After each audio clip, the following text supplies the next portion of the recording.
Thank you very much, folks, for joining us this evening. My name is Raymond Miller, and I am the NI Senior Recruitment Officer here at Queen's University. And I'm joined this evening by my colleague, Matthew Weatherall, who is the GB Senior Recruitment Officer. So as you probably have guessed, myself and Matthew have our own regions in which we work in. And we're also welcoming parents from the Republic of Ireland tonight as well. So you're all very welcome. And just a bit later, Matt will speak to you on a few things, but I'm going to start the presentation off. So over the next kind of 30 to 35 minutes, myself and Matt will cover studying at Queen's University, the campus that we have here in Belfast, what the student experience is like for your lovely sons or daughters, and we'll talk a wee bit about the UCAS application process, also student finance within that, and employability and support at Queen's. And we're going to finish this presentation with an opportunity for you to ask questions. So if you do have any questions, I have just closed the chat box down. So if you do have any questions, I'll open that again towards the end, and you can ask any questions that you want, and Matt and I will happily answer those for you. So just to make a start and to tell you a wee bit about Queen's University and a bit of background about the university, first and foremost, we like to say that we're like no other university, and there's a few reasons for that. We are a unique location here in Belfast where we're close to the city, obviously, but we can also go to the beautiful landscape of Northern Ireland. We can offer affordable student living, and we'll talk a wee bit about that later. We're committed to sustainability, and we're future focused, so we're always thinking about students' careers. And we're also provide a world-class education. And part of that world-class education is the fact that we are a Russell Group university. And what that means for your children is that when they come and study at Queen's, they will be learning from academics who are carrying out groundbreaking research. So these academics will not only be teaching your sons or daughters or dependents, but they will also be doing this research as they go along. And it means the things that are being taught in lectures and seminars is the most up-to-date and relevant it can possibly be, because the research is being carried out by the people teaching your sons or daughters. We're the 9th oldest university in the UK, so we have a rich history and a strong heritage, and we're really proud of the fact that we've been getting things right for a very long time.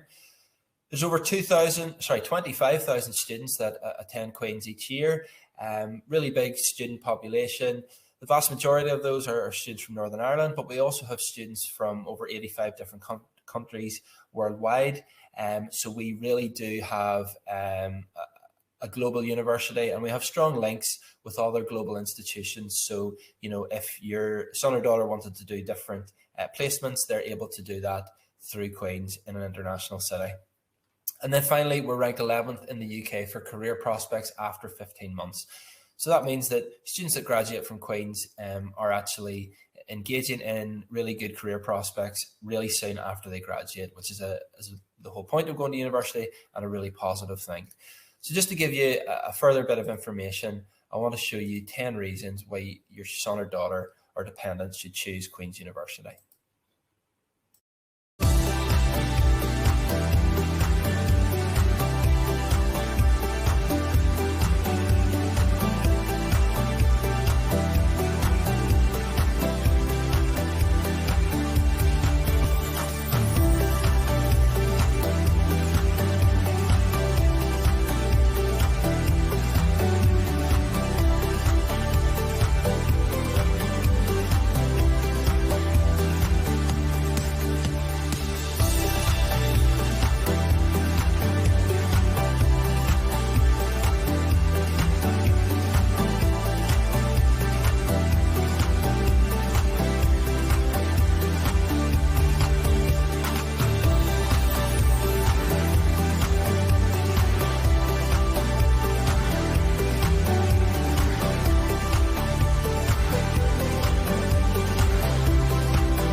So that's a few reasons why we think Queen's would be a really good choice. And I want to speak now about actually studying at our university.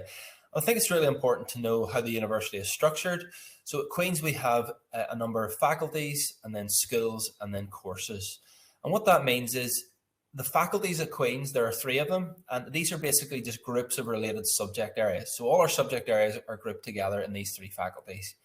Within each faculty, there are then a number of schools, so they're kind of like departments, and then each school has a number of courses that students can choose to study. So those courses, we have over 200 undergraduate courses to choose from, and I suppose just to highlight a few of those, I'll go through each faculty. So it's things like history, politics, criminology, and social work. We've all our language courses and our music courses and our drama and film courses, as well as business courses here, and then our law courses as well. So they're all within the Faculty of Arts, Humanities and Social Sciences. Within the Faculty of Engineering and Physical Sciences, we have things like obviously your engineering courses, aerospace, chemical, civil engineering, mechanical engineering are all included within that. And also things like psychology, geography, planning, and architecture are within this faculty. And then finally, medicine, health, and life sciences. So this includes things like medicine, dentistry, pharmacy, nursing and midwifery, biological sciences, marine biology, zoology. These are all included within the Faculty of Medicine, Health, and Life Sciences. As I say, there are over 200 courses that you can choose to study at Queen's. And the best way for you or your son or daughter or dependent to find out about those courses is to go onto the course finder page on our website. So by going onto that website, you will be able to search for a course that you're interested in or a subject area, which will bring up related courses. Within the page, then you will see the entry requirements for the particular course, the different modules that would be studied, the types of teaching and learning, different academics who would be teaching you, and different career prospects. So all the information is on our course finder page, and that's the main place to go to find out about courses. Okay, I want to move on now and speak to you about the campus and the facilities that we have here in Belfast. So if you're from Northern Ireland, I'm sure you've probably been up to Belfast and seen the Queen's campus at some point. But for those that maybe haven't, we would really encourage you to come to any open days. We have an open day on the 10th of June that we'll be running, and we also run campus tours every Monday and Friday. So if you get the opportunity to come and see our campus, you'll really see what it's all about. But what's great about Queen's is that although we are historic and we have that history around the campus, we're constantly investing into the campus, and we've invested over £350 million in the last 10 years, and we're going to match that in the next 10 years. And that means that we're constantly developing and innovating the campus so that it's the best it can possibly be for students to learn. Just to highlight a few of the things that we have on campus, our computer science building it's a really colourful building, as you can see from the outside, and inside it has state-of-the-art programming software, and also 3D printers and big computer suites for doing all your computer science work. Our biological sciences building is one of the newest facilities on campus. It was completed about 2 years ago, and in there it has 5 floors of state-of-the-art research centres and interactive lecture theatres as well. There's a School of Law moot court, which is kind of like a fake courtroom, and it allows our students to experience what it's like to be in the courtroom. And quite often our drama students will act out crime scenes, which are shown in the moot court. So that allows our law students to get that real life experience of being in the courtroom.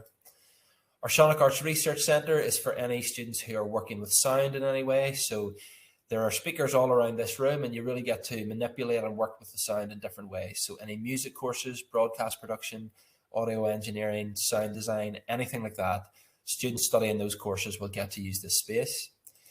The thing we're really, really excited and proud about at the minute is our brand new student centre, which is called One Elmwood.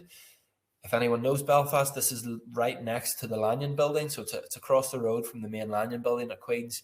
And it's this brand new facility that has the Students' Union, the support services, lots of different spaces for doing work and for socialising.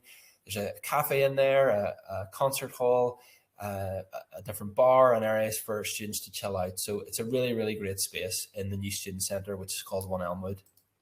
And then finally, we have our Maclay Library. So this is the main library on campus. It has obviously lots of books and resources for students to use to study, but also interactive computer suites and rooms for doing group work or presentation skills. There's a language centre in there, and there is a cafe. So there's loads of opportunities to obviously study, but also to kind of socialise for students as well. Before I move on and chat about our accommodation, I just have a quick video to show you which kind of summarises the campus and the facilities that we have here at Queen's.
So within that video, you'll maybe have seen the kind of area that your son or daughter or dependent is interested in and the facilities that we have. But as I mentioned earlier, the best way is to come onto campus, come to an open day or a campus tour, and you'll be able to see what it's really like here at Queen's. The other thing you'll have seen in that video will have been our accommodation. And we have 3 accommodation locations in Belfast that the Queen's have. So there's Elms BT1 and Elms BT2, which are based in the city centre. And then there's also Elms BT9 Village, which is what you can see in the picture there. And it really is like a little student village where students can all hang out and socialise together. And accommodation is really important for you as parents, but it's also important for the students as well. And as I say, there's 3 accommodation locations at Queen's, and there's 3,400 rooms available. We have an allocation policy which details everything you need to know about applying for accommodation. Usually the application, so if any parents here have kids who are starting in September 23, so next September, they will need to apply for accommodation in around February, March time, and there will be a cut-off point as to when we will accept applications. So that's usually around June. I'm not going to go into too much detail in terms of the accommodation allocation policy. I'll let you read that yourself. But there are different stipulations for getting allocated a room. So it's really important that you read that. But the main thing is that you're applying by sort of February, March time and before June. And the other stipulation would be that you're making Queen's your firm choice. But we'll speak a wee bit about that later. If your son or daughter is not placed in one of our accommodation locations, we have partnerships with other student accommodation locations around the city. So they are Live Student, Student Roost, and there's lots of rooms available across those. Or some students choose to live independently, so they choose to rent a house in Belfast. The benefit of staying in our accommodation is that the rent that you pay is some of the lowest in the UK. We have the lowest cost of living in the UK. So it is really important to consider that. The other thing to consider whenever you're living in Queen's accommodation is that lots of your bills are paid for. There's no kind of hidden costs. So the rent that's paid will include the Wi-Fi, contents insurance, heating, electricity, hot water, all that's included. It also includes having residential life officers. So these are people who are employed by the university to be in accommodation and help students settle into university life. So they're there for students to talk to, they're there to organise different trips and events. So it's really good having that focal point and that that person in accommodation that students can go and speak to if they need help. The other thing that's great about Queen's accommodation is the safety aspect, which I know will be really important for parents and guardians.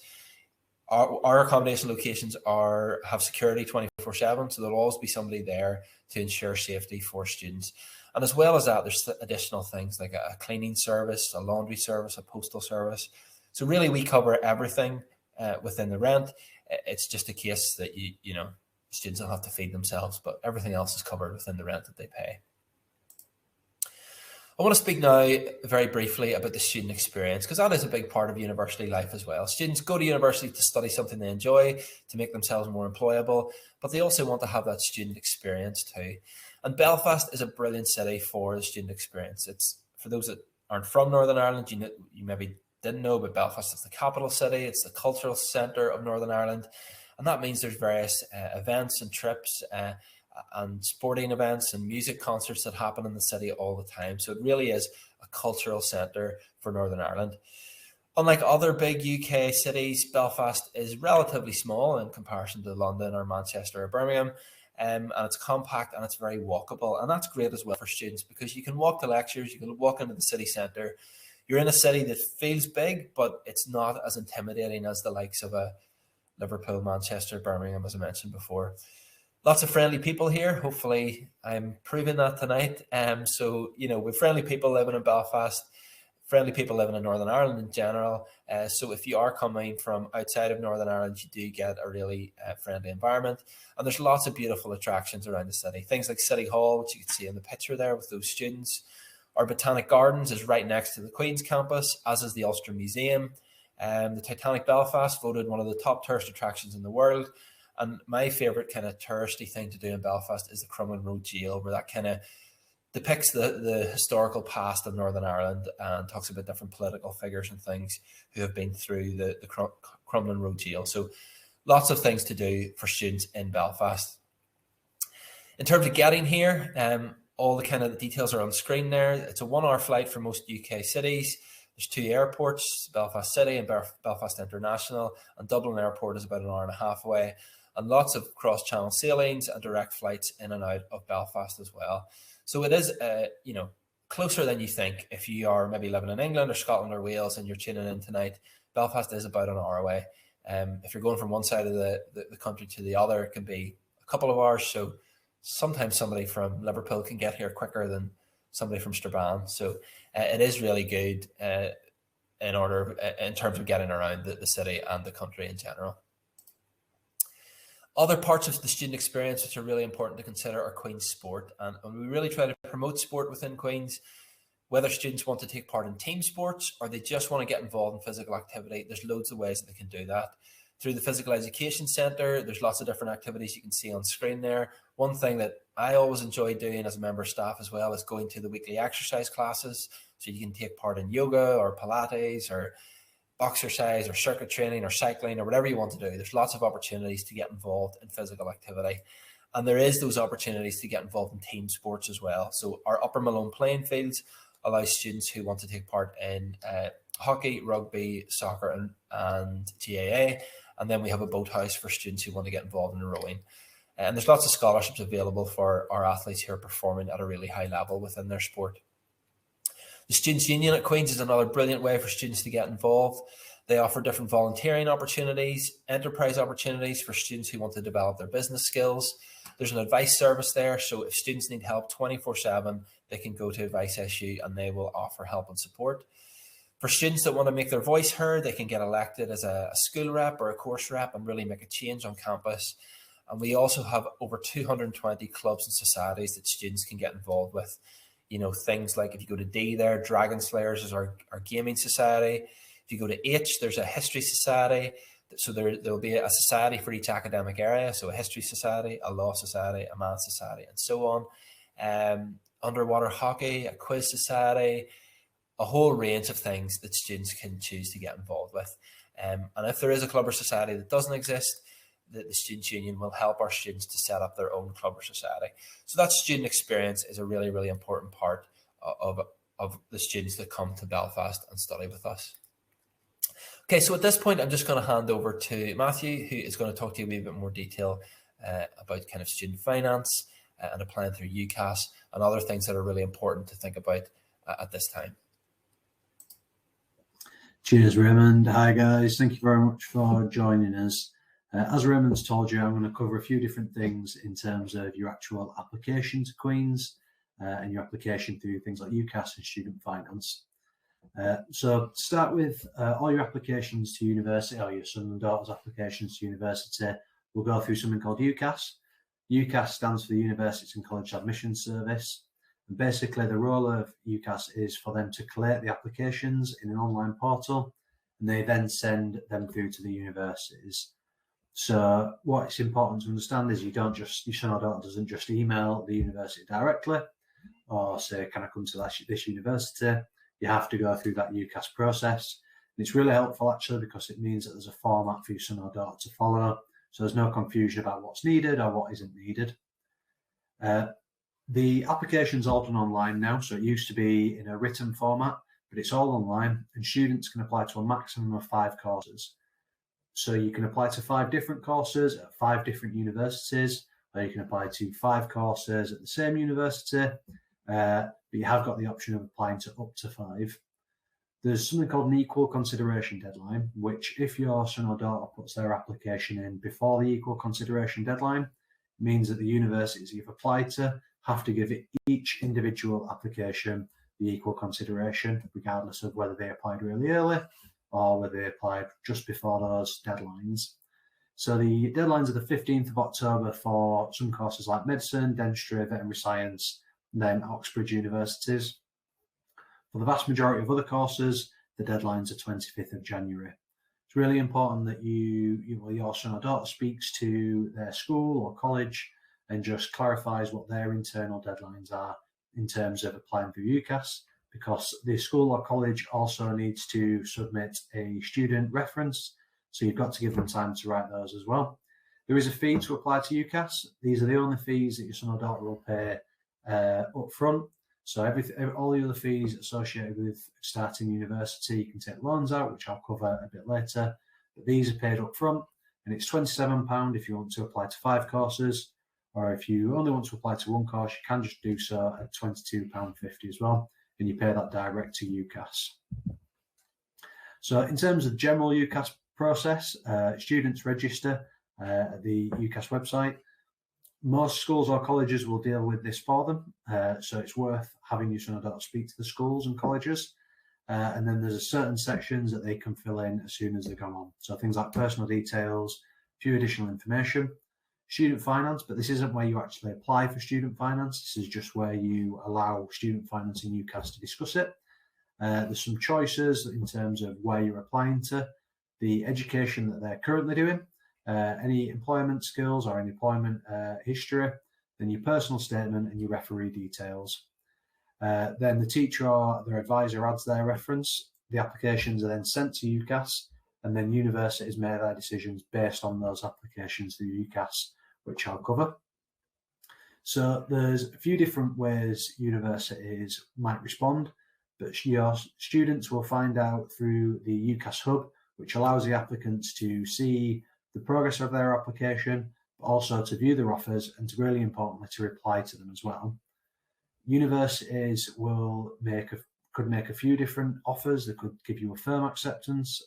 They could give you a firm offer where you don't have to meet any entry requirements. They're just so impressed with you that they give you an unconditional offer.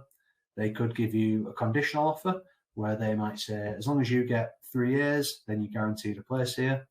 They could offer you an alternative course. So they could say, you've not quite met the entry requirements for this course, but we do have a foundation course that you might be interested in. Or they could also reject you as well. Or they could put certain conditions on, like an interview or an aptitude test. So it's really worth looking into those. But students typically reply with 2 different choices. They make a firm acceptance and then an insurance acceptance.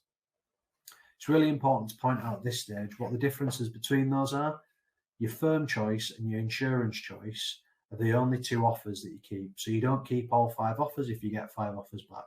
You make one a firm and one insurance. It's really important that you make the insurance choice a lower grade tariff than the firm choice, because if they're both 3As, for example, and you don't meet those entry requirements, then both of those offers won't be accessible to you.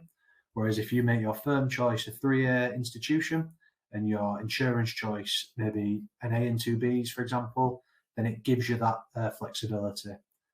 Also important to point out as well that you don't make a decision later on.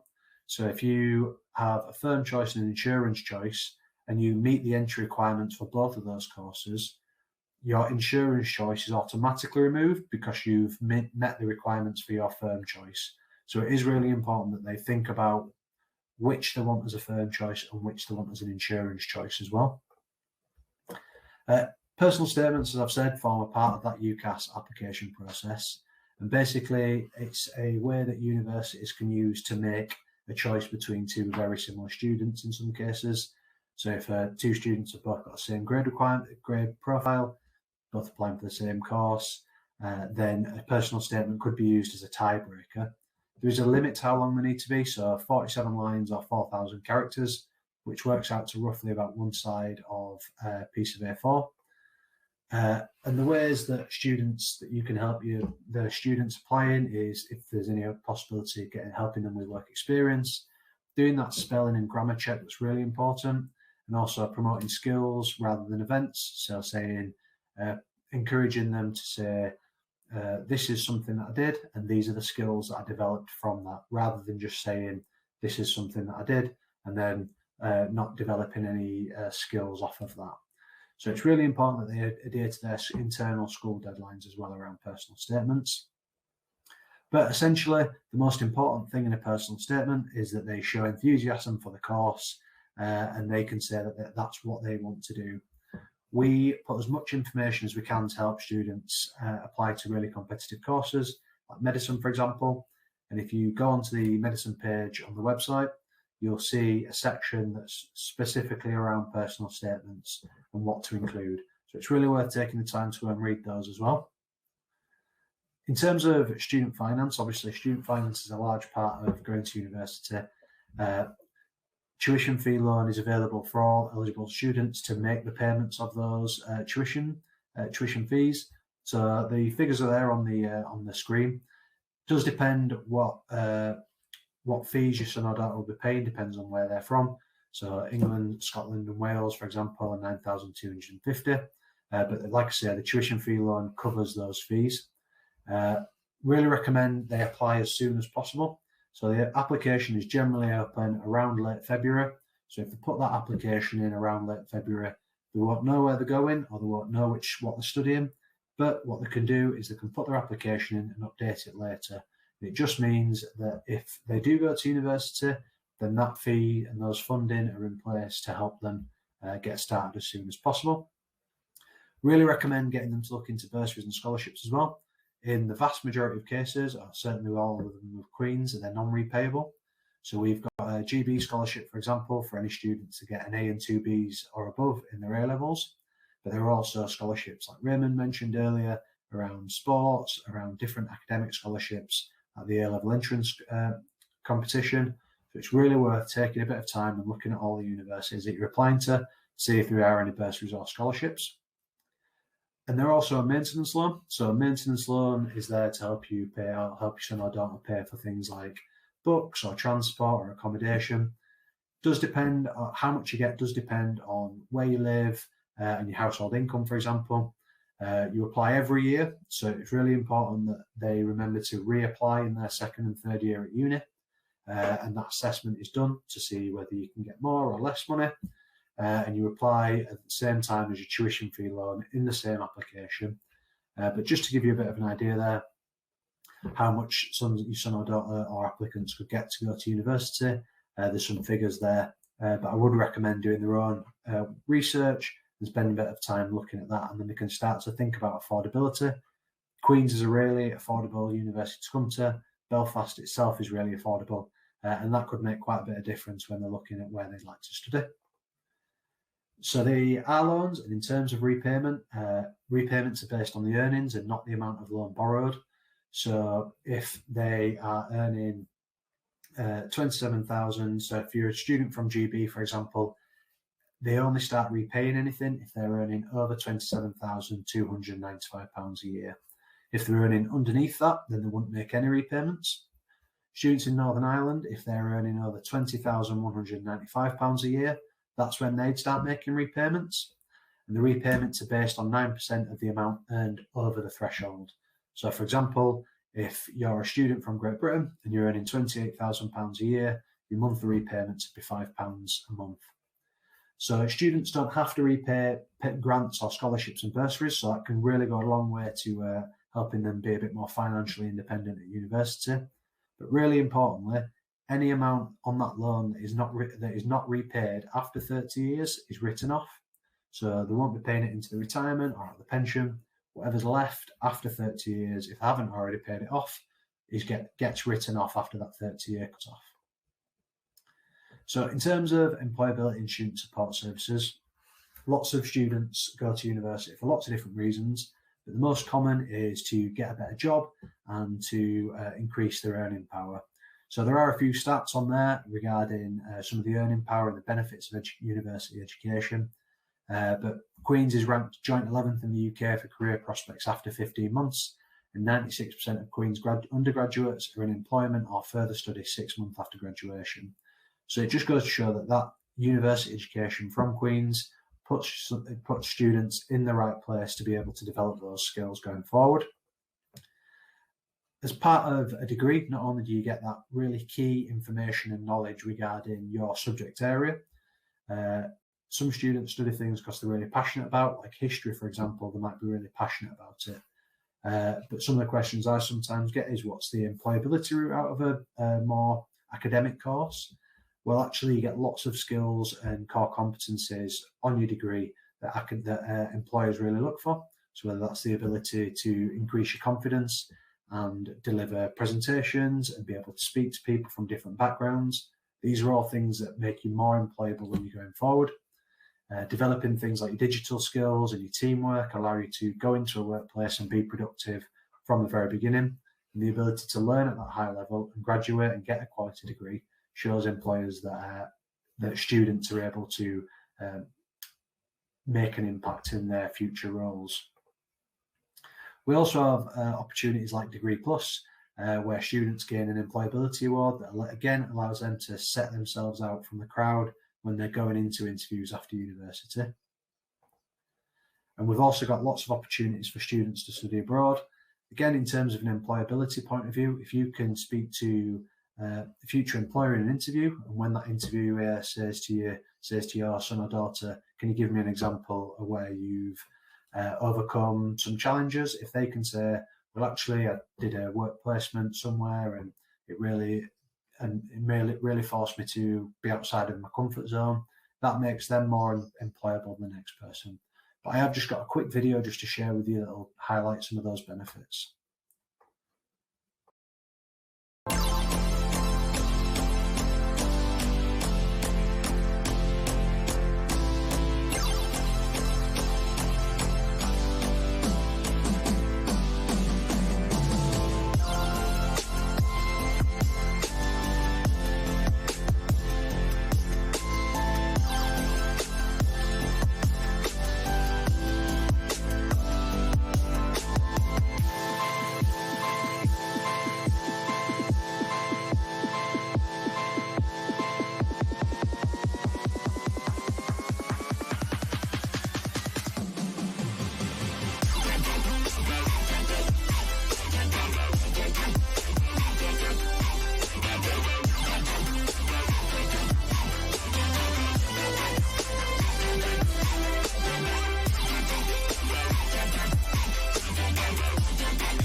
Brilliant. So hopefully that gave you a bit of an insight into some of the opportunities that you've got, or that your students have got when they hopefully come and study at Queen's. When some students go to university, they can feel a little bit like they're struggling at different stages. It's really important to point out and look into the different student wellbeing support services that are available at universities that they might be looking at going to.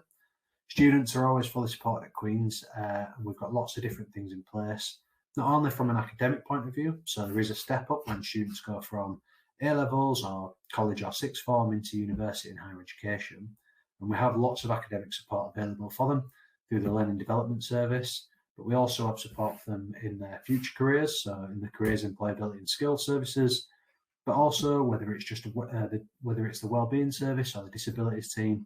If students get stuck at any stage of their career at Queen's University, we have services available to help them to move past them as well. So at this stage, what I'm going to do is I'm going to invite Raymond back on and he'll discuss with you a few next steps going forward. Thank you, Matthew. That was great. And hopefully, our attendees here, hopefully that's been helpful to see what it's like to study at Queen's, to see kind of the student experience, the career prospects, and also what they're going through at the minute. So in terms of the UCAS application, hopefully that's all been really helpful for you. In terms of next steps, if you do want to find out more information about courses, we have our course finder page. You can chat to students through a different chat feature that we have on our website. You can download a prospectus, or you can access our virtual experience page, which allows yourself or students to look at subject talks.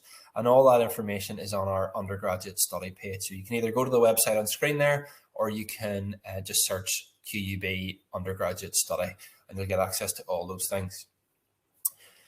I have just opened up the chat box again. So if you do have any questions, please can you put them into the chat tab. There's a chat tab and a Q&A tab. If you just keep everything in the chat tab, and we'll go through that. So if you do have any questions, put those in now and we will happily answer them. While you're putting your questions in there, I just want to also point out a few different undergraduate events that we have. So we have an events page. It's called our undergraduate events page, and it shows different virtual events like this one, which you've all signed up to. There's also some on-demand videos on there, and there's also a series of on-campus events. So if you do want to register for any of those, you can do so online. There's one which I just want to make you aware of. It's called the Road to Employment event, and that's for anyone who wants to study the subjects within Queen's Management School. So that includes things like business, finance, accounting, those sorts of courses.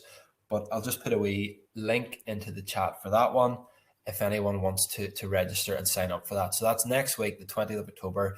It is more geared towards parents, to be honest, so definitely worthwhile for anyone in this event that wants to attend that. Also, if you want to go to our open day, we don't have kind of a registration form just yet, but you can register for updates on our webpage. So if you go to our main webpage, there's a button to register for updates, and you will get information about our open day. And if you have any questions after this, you are free to email myself and Matt through studentrecruitment@qub.ac.uk. So I'm just going to move over now and have a look at any questions that we have here. So the first one is a copy of the presentation available afterwards. So yes, there will be a recording of this sent to everyone who's attending here and who registered for this afterwards. So you will be able to get access to that. So that will be sent to you. The next question, let's see here. How do potential students book a campus tour Monday to Friday? So if you want to book campus tours, you go onto our webpage or just search QUB campus tours and you can book onto those. There's a booking system online. And how the campus tours work is that students will be led around the campus, seeing various locations by current students. And we try to match up as best as we can. So if your son or daughter is a potential student who wants to study law, we will try our very best to get a law student to take them and show them around the campus. So that's how our campus tours work. They're every Monday and Friday at various times, and you book online for those. Matt, do you want to have do you want to go for the next question here? It asks, are students from England guaranteed accommodation in their first year? Yeah, so students from GB are guaranteed accommodation in their first year. There are a few sort of requirements that mean that you have to apply by a certain date. Is it the 30th of June, Raymond? Yeah, it was this year. Now, Yeah. the updated allocation policy will be made available in the new year, and there may be slight tweaks to that, but generally it's going to be around the end of Yeah. It's normally around the 30th of June. So last year it was 30th of June. It's normally around that time. By that stage in the sort of recruitment cycle, you'll generally know whether you've been made an offer and where you want to go. So it's not early. You'll know whether you want to come before that date to put your application in. And you also don't pay any deposit until you actually get your grades. So, there's no sort of rush. You can put your application in well before that date, and then you are guaranteed accommodation in your first year. So the next question here is, when are offers made to ROI students? So students from the Republic of Ireland will apply through UCAS like any other students, and they will adhere to the same deadlines as any student who applies through UCAS. So that means that offers will be made as soon as possible. I think the final deadline for offers to be made, I think it's like, Matthew, maybe help me out. It's not to May or something, I think. Yeah, something later on. Yeah, around the... Matt can just double check that for you. But, the key thing for RI students is you apply through UCAS and you apply at the same time as everyone else, and then you will get, made offers at the same time as everyone else, and you'll be able to reply to those in UCAS as well. The next question here, let me see. Hi, personal statement. If you have less than 4,000 characters, can you go over the 47 lines? Matt, if you want to just touch on that one. So if you have less than 4,000 characters, can you still go over 47 lines? No, so it cuts off. So the way that the form works is it'll cut off anything that's over those limitations. So whether it's the 4,000 characters or the 47 lines, whatever comes first. So it's really important that it fits into both 4,000 characters and 47 lines. Perfect. My daughter really wants to come to... By the way, I should just mention at this point, all these questions are private, so feel free to ask anything and we'll go through them. My daughter really wants to come to Queen's, but she is one predicted grade lower than her course requires. How much does the predicted grades matter? So when it comes to making an offer to anyone, students will apply through UCAS. They will do their personal statement. Some universities will look really heavily at the personal statement. At Queen's, as Matthew mentioned earlier, we only really look at it in borderline situations. So what we're looking for is generally AS results, and there may be some GCSE GCSE requirements as well. So predicted grades, it really depends on the course. They're not looked at in too much kind of detail, but certainly we'll be looking at AS results and GCSE requirements where appropriate. That's kind of how we choose our students effectively. How many places are kept for NI students? So it's not a case that places are kept. There's a thing in Northern Ireland called the MASN cap, which is the maximum aggregate student number. So that means that we have a set number of students from Northern Ireland and the Republic of Ireland that we can actually take at Queen's. So that is not a number that we decide. It's set to us by the government because the government subsidise the fees that students from Northern Ireland and the Republic of Ireland pay. That will change from year to year. So we haven't kind of been set that at the moment, but it just does mean that there is a limit to the number of places that we can actually offer to Northern Irish students. What are the requirements for film? Do you need A levels for film? Matt, would you be able to look up Course Finder there and just check that one? 3 Bs, and it's not that you need you don't need an A level in film. You need 3 A levels at B or above. Okay, yeah. So 3 Bs, as Matt said, a B or above. At Queen's, we also accept BTEC and OCR alternative qualifications. So the only combination there that we wouldn't accept would be if you're doing 2 single BTECs or 3 single BTECs. So 2 single BTECs with an A level or 3 single BTECs, we wouldn't accept that at Queen's, but we would accept any other combination. So 3 Bs or an alternative qualification for film. Should you wait on receiving an offer before booking accommodation? On that one, I would say if you have not yet received your offer from us by end of January, February, March, just go ahead and make your accommodation booking. Okay, so you're not signing up to anything there. You're basically saying that if you were placed at Queen's, you would want to stay in our accommodation. So it's important to get your application for accommodation in early, even if you have not yet received your offer. tuition fee £4,630 per term or per academic year. So that is per academic year. Okay, that's what students will pay per year. As Matt mentioned, you don't have to pay that. You don't have to self-fund that. That can be paid through the tuition fee loan, and you don't start paying that back until after you graduate and you earn a certain amount of money. What I would say is the information in terms of fees that we gave were this year's fees. They are subject to change. So all of those fees could potentially change. They'll go up or down very slightly, but they'll be in and around the figures that were quoted earlier.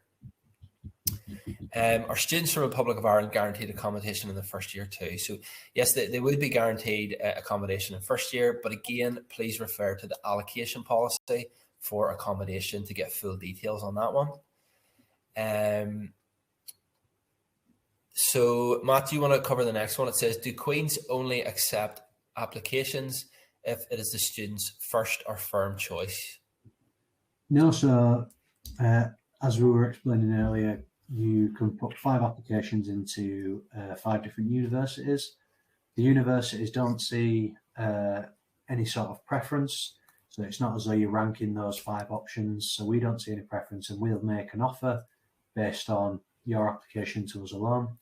We give you that offer back, and we might say might be a conditional offer, and if we'll say if you get an A and 2 Bs, then you can come onto our course. If you meet those requirements, if we're your firm choice, then you automatically get that place. If we're your insurance choice and you don't make the requirements of your firm choice, then you would also automatically get your place with us as an insurance. So it doesn't matter whether you make us firm or insurance in that way. Perfect, thank you for that. The next one, what type of grades are needed in the Leaving Cert to do business management? So I don't have that information to hand, but if you go onto our course finder page, search for business management, and then if you go to the entry requirements, it will detail exactly what you need in the Leaving Cert. Generally you're looking at two H4s and about 5 or 6 H3s, but do not quote me on that. Please go onto Course Finder and it will detail exactly what's needed for the business management course. Someone has asked specifically about film and what area will help students work with animation. So again, Course Finder, search for the film, and it will detail all the modules that students will be learning there within the course, so you'll get a bit more information about that. As well, I should mention that on Course Finder, there are contact details for the academics who will be teaching our students. So if you have any specific course information, they're happy to receive questions or emails about the course. But Course Finder is your first protocol to go to. Okay, this one says, I have some specific questions about details of the UCAS application online. I'm an UK Irish citizen, living in the Republic of Ireland, home educated to A levels and currently on a gap year. These details don't fit well into the drop downs on the form. Is there help available at this level? Okay, so fairly specific, this question. What I would refer you to would be to speak to UCAS directly. Okay, so if you're struggling with their kind of application and where you fit within that, certainly speak to UCAS. They have a helpline that you can phone up and get information about that. If you do need further information kind of in terms of what your citizenship would be and that sort of thing, I would encourage you to email our admissions team, and I'll just send a wee private message to give you admissions email address. Matt, if you don't mind taking the next question just while I do that. Yeah, no worries. So we've got a question about will you be running any more virtual events on courses, for example, film and broadcast? And on the slide there, you can see the virtual experience, including subject talks. So if you went to qub.ac.uk/study/undergraduate, or just Googled Queen's University Belfast virtual experience, you get access to lots of information regarding individual course information.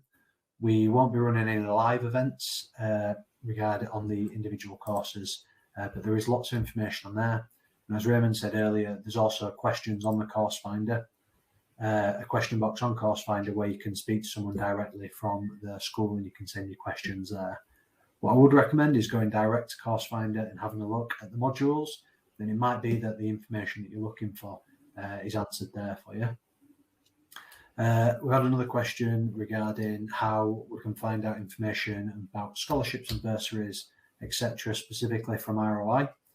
If you, again, just Google Queen's University scholarships, a tool will come up called Scholarship Finder, and you can use that to identify all the scholarships that we have and whether you are able to apply to them. So it's probably worth going onto that website and that page and finding a bit more about it there as well.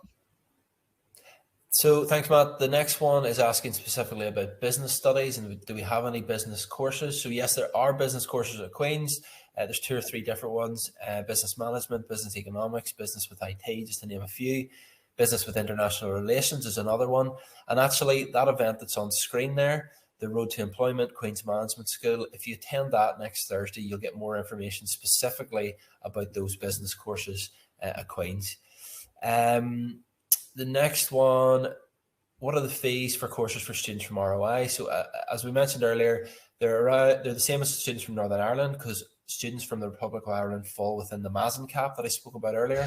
So they would also pay £4,630 per year, subject to change. Those are the fees for this year. They may go up or down very slightly when it comes to next year's intake. Okay. So this next question is regarding somebody's son who wishes to do medicine. They're not sure if they want to go away, whether to go to Queen's or to Cambridge or to another institution. Specifically for medicine at Queen's, I would encourage him to be really sure about the entry requirements first and foremost. So whenever, if he's in year 14 or year in Northern Ireland or year 14 in GB, there is kind of the application process is that he has to do a UCAT aptitude test, which I'm sure he's probably aware of. So just to make him really aware of the entry requirements of both institutions. What I would say is that, a real good selling point for the Queen's Medical School is that we're the only one in the UK that offer live autopsy. So we were able to, we have that centre within the medical biology centre that allows students to kind of do that. And there's also our intersimulation centre, which allows our students to basically it's a kind of like a fake hospital ward that allows students to get that experience of being in a ward, having a bedside manner, working with different patients in a controlled environment before they go out into the wards or into the into their medical hospitals. So it is really important to consider what's the best medical school for your son or daughter, to base it on kind of the facilities as well that are offered, and Queen's facilities are some of the best. Someone has asked what are the Scottish Highers requirements. So they will vary, like the A-level requirements and the Irish Leaving Cert requirements will all vary from course to course, and it's the same for the Scottish Higher requirements. Go on to Course Finder and it will detail specifically what Scottish Highers are required for a particular course. So can you recap on the eligibility for bursary applications, and would this be applicable to all subjects?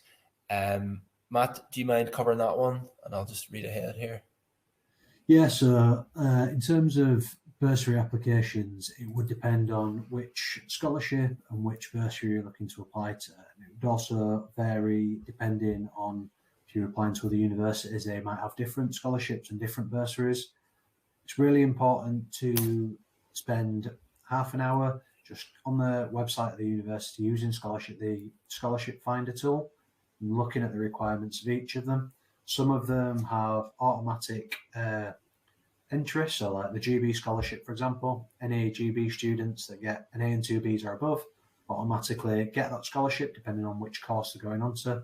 There are a few courses that are excluded from it, but it's really important to do a bit of research and look into them, because some of them have application processes where you have to do specific applications, like the A-level competition, for example. So they're all different. All the applications will be slightly different. So it's really important that you spend a bit of time looking into them as well. So the next question is, in Republic of Ireland, we don't have AS level or predicted grades before the UCAS form is submitted. Does it go back to junior cert results? Yes. So with those applications, yes, We will look at certain junior certificate results. They'll also kind of look, again, in borderline situations, they may look at the personal statement. There will be a reference submitted, so they may look at the reference as well. So they will form, they will make a decision based on all of those aspects. Would A2 results be more important than AS results? So when it comes to getting an offer, we will look at AS results to determine that, along with some GCSE or junior cert results. That's how we kind of form the basis of making an offer. Then the offer will be under the basis of you achieving certain A2 results. So for example, if you wish to study law at Queen's, the offer would be 3 A's at A2. So one's not more important than the other. They just kind of come into consideration at different stages of the application process. Are you disadvantaged from places closer you applied to January? So no, absolutely not. Matthew touched on it earlier. There's an equal consideration period. So anybody that applies today or applies on the 25th of January will be equally considered for a place. It's only if you go past that deadline of the 25th of January is when you wouldn't get equal consideration. We would only consider applications after that deadline if we still have places to fill and offers to make. So it is really important to get your UCAS application in before the 25th of January in order to be considered equally with any other student that applies.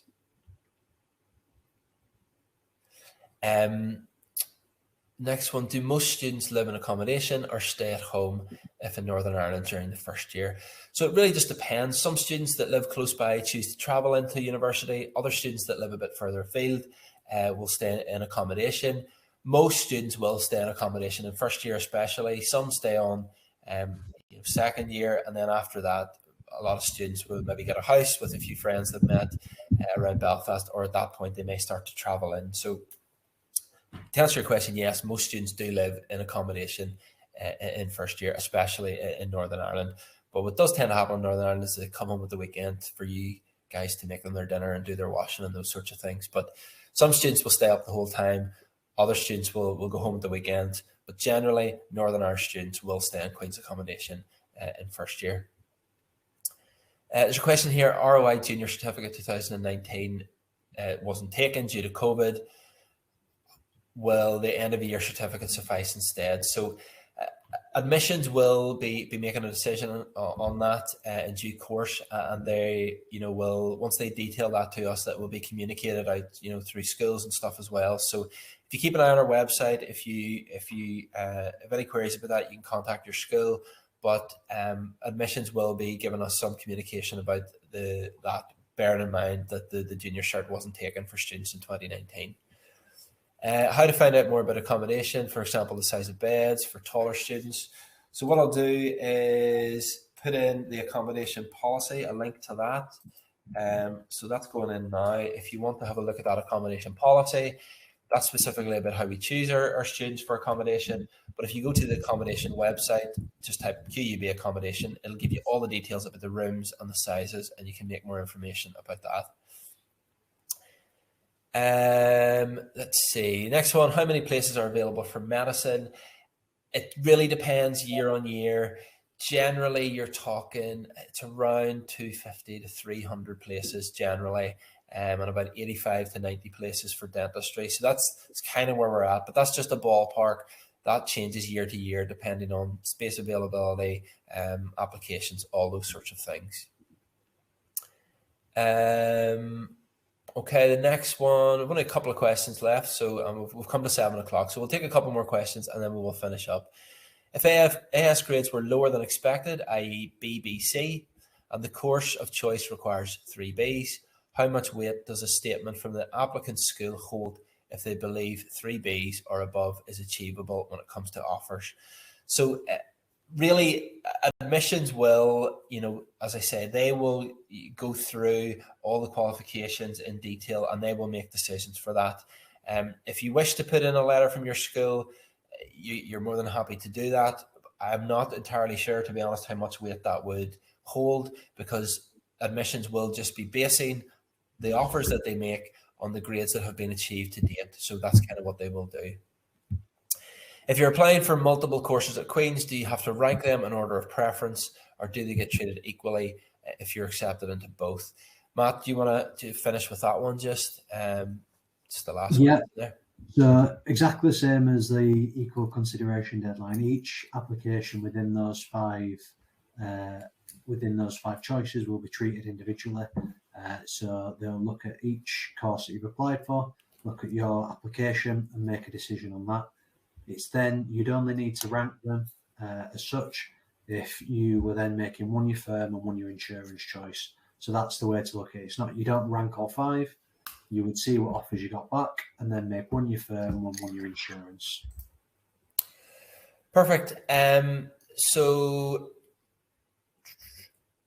I asked people not to go into the Q&A, but there's only 3 questions there, so I'll go through them very quickly. Who do you apply to for student finance? So if you're from England, you'll apply through Student Finance England, Scotland, Student Finance Scotland, Wales, Student Finance Wales.